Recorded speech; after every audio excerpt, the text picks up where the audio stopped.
Assalamualaikum warahmatullahi wabarakatuh. Konspirasi di balik pengiriman atau teror kepala babi kepada Tempo. Kita lihat, kita tengok, kita nilai dari segi teori konspirasi. Apa itu teori konspirasi? Saya definisikan sendiri kepada kawan-kawan. Konspirasi itu adalah semacam persekongkolan rahasia. Jadi tidak diketahui oleh siapapun. Tentu saja yang bersekongkol yang tahu. Kita tidak tahu, umum tak tahu. Untuk merekayasa, untuk membuat sebuah peristiwa dengan tujuan tertentu. Biasanya tujuannya itu jahat. Biasanya tujuannya itu tidak baik. Biasanya tujuan itu membuat orang susah. Kira-kira begitu. Terkait juga dengan konspirasi. Pengiriman kepala babi. Babi dalam agama Islam itu haram. Konotasinya lebih negatif lagi. Coba kita lihat. Banyak sebenarnya yang terjadi di dunia ini. Banyak yang dinilai dengan teori konspirasi. Kenapa begitu? Karena tidak terjawab oleh media massa ataupun yang berwenang untuk menerangkan segala sesuatu peristiwa dengan cara logis, dengan cara saintifik, sehingga tidak memuaskan masyarakat. Maka terjadilah konspirasi atau teori konspirasi yang menjelaskan hal itu, sehingga memuaskan kepada masyarakat. Kira-kira begitu. Peristiwanya bisa-bisa jahat, bisa-bisa seperti kepala babi yang kirim itu kan jahat itu, atau bisa-bisa peristiwanya itu sebenarnya baik. Baiknya bagaimana? Contohnya ada dulu pengiriman orang ke bulan, pendaratan manusia pertama kali tahun 69 ke bulan. Amerika waktu itu berlomba dengan Uni Soviet, sekarang sudah pecah belah menjadi Rusia, Ukraina dan lain-lain. Mereka berlomba siapa yang paling cepat maju mau ke angkasa, mendarat di bulan. Amerika mendahuluinya. Namun terjadi kontroversi di situ karena di video yang ditampilkan mereka mendarat di bulan dan ada suara-suara lain yang mengatakan bahwasanya itu tak terjadi sama sekali, itu rekayasa. Nah, itu untuk menjelaskan kepada publik karena tidak logika, seperti ada benderanya yang tegak. Kemudian orang mendaratnya dari pesawat Apollo difilmkan, siapa yang memfilmkan pertama, kameramennya itu siapa, Anda diketahui.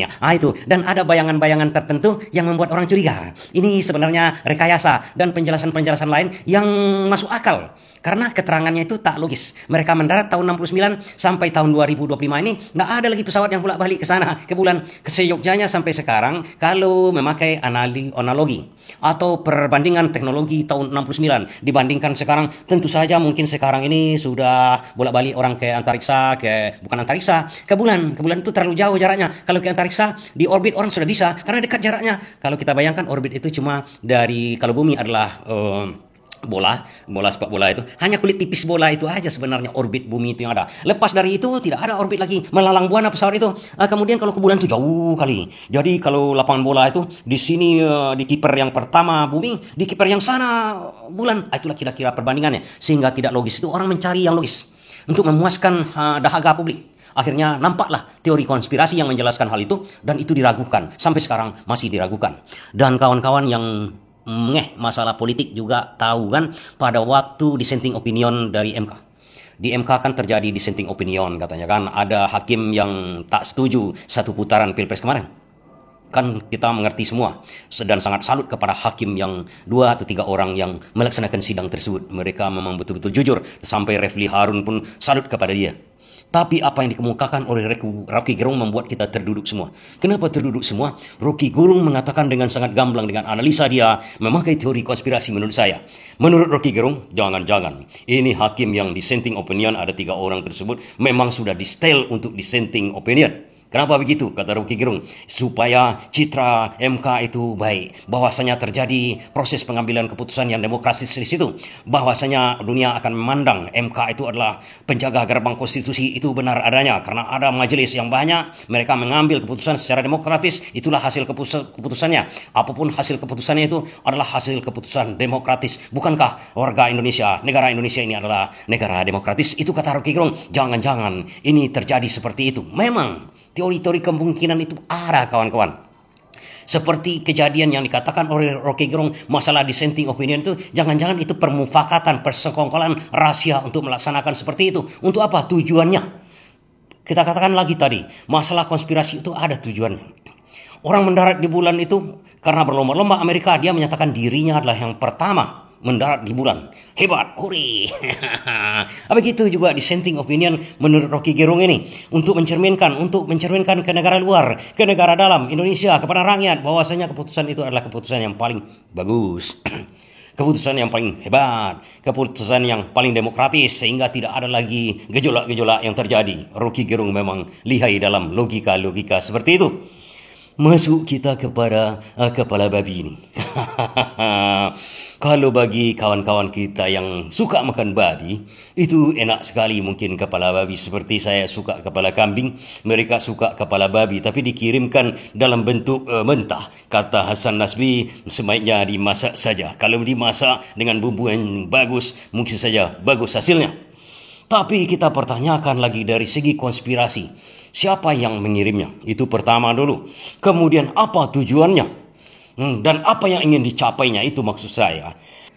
Kalau berbicara siapa yang mengirim, dalam hal ini kecurigaan kayaknya sebagian besar masyarakat, bahkan Tempo sendiri narasinya diarahkan kepada pemerintah. Karena Tempo ini kan sebuah media sosial yang jatuh bangun, selalu kritis kepada pemerintah. Siapapun yang berkuasa, dia akan kritis.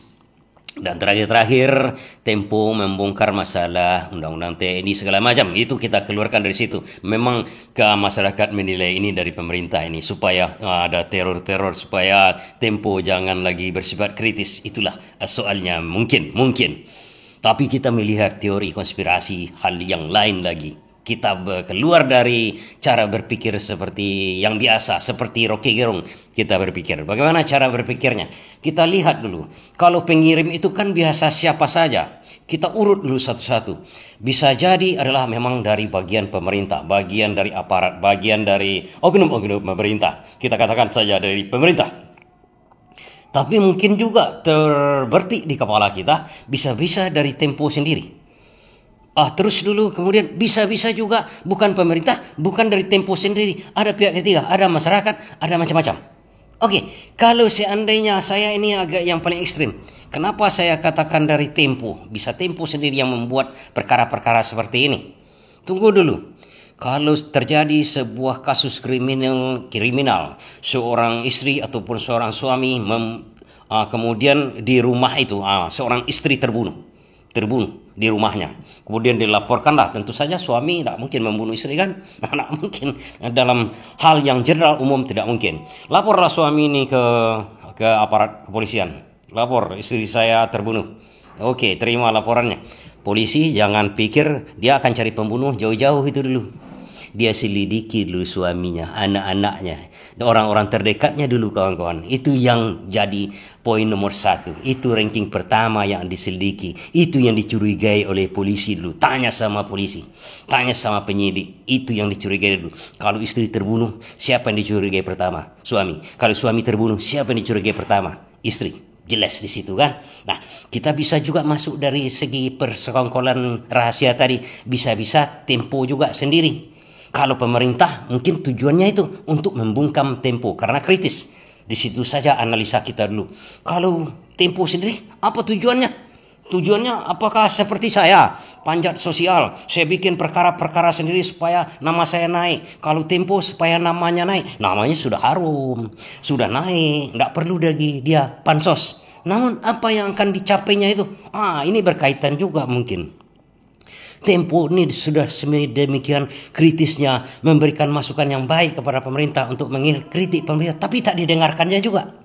Tak didengarkan oleh pemerintah. Nah, Tempo membuat seperti ini supaya ada gelombang yang menghangatkan suasana untuk menggoreng suasana. Menggoreng itu bagaimana? Menggorengnya tujuannya adalah kalau kita menggoreng itu apa? Untuk membuat enak, membuat renyah, membuat panas situasi. Nah, ini dibuat juga mungkin saja bisa jadi itu harus diselidiki sama dengan pembunuhan seorang istri oleh suami atau suami oleh istri. Itu pertama-tama dulu. Lantas yang kalau pemerintah apa tujuannya? Ada juga Tempo dengan pemerintah, karena Tempo adalah media sosial seperti kita-kita ini juga. Ada juga kemungkinannya dalam hal ini pemerintah kan akan mengundang-undangkan undang-undang siaran pers, di mana setiap orang membuat konten berita segala macam harus disensor dulu ke badan sensor. Dulu film yang disensor, sekarang berita-berita podcast seperti saya ini itu bakal disensor dulu, masuk ke Komdigi, masuk ke pemerintah dulu. Kalau sudah ACC pemerintah diterbitkanlah seperti saya membuat podcast saya. Kalau tidak izin pemerintah sudah di stop habis, tidak boleh keluar. Bisa jadi ini kemungkinan Tempo dengan pemerintah juga begitu, menghangatkan suasana dulu agar bisa masukan dari masyarakat banyak. Oke. Pertanyaan yang berikutnya, Apa tujuannya kalau pihak luar yang dari bukan pemerintah, bukan Tempo? Itu siapa itu yang di sana? Nah, ini ada satu kemungkinan lagi. Kemungkinan lagi satu lagi ini adalah pesaing-pesaing Tempo. Yang kita tahu pesaing-pesaing dalam media massa, dalam setiap usaha itu ada persaingan kawan-kawan, saling jatuh menjatuhkan, saling tohok menohok, itu biasa. Bisa jadi ini adalah saingan Tempo, media sosial, media massa yang kolab karena tidak kritis, tidak menerangkan narasi yang bagus, pokoknya tidak lah. Jadi mereka ini mengirim kepada Tempo supaya Tempo berpraduga ini pemerintah yang mengirim. Pemerintah karena emosi, karena dia tidak mengirim, dia menghajar Tempo. Tempo disunsepkan oleh pemerintah karena dia emosi. Karena Tempo ini suka-suka, misalnya bukan dia yang mengirim, pemerintah yang dituduhnya. Akhirnya pemerintah menghancurkan Tempo. Sesingkat itu, sesederhana itu. Teori konspirasi. Tujuannya agar yang mengirim dari luar pemerintah dan Tempo ini ingin menyunsepkan Tempo sehingga media massa dia atau media sosial dia naik, Tempo tenggelam. Itu sebenarnya tujuan dari konspirasi itu, supaya kita cerdas juga sedikit. Pertanyaannya, kenapa teori atau konspirasi itu merajalela? Balik kita ke pertama. Karena ketidakpuasan publik dengan logika yang dibangun nanti untuk pengungkapan sebuah peristiwa, untuk pengumuman sebuah peristiwa, tidak logis. Tidak logisnya akhirnya masuklah ke ranah-ranah yang namanya teori konspirasi. Kita belajar. Dengan hal ini kita mencerahkan diri kita sendiri dan menerima sesuatu peristiwa itu. Boleh dikatakan begini kawan-kawan, belum tentu itu benar, belum tentu itu salah. Begitu saja dulu ya, terima kasih.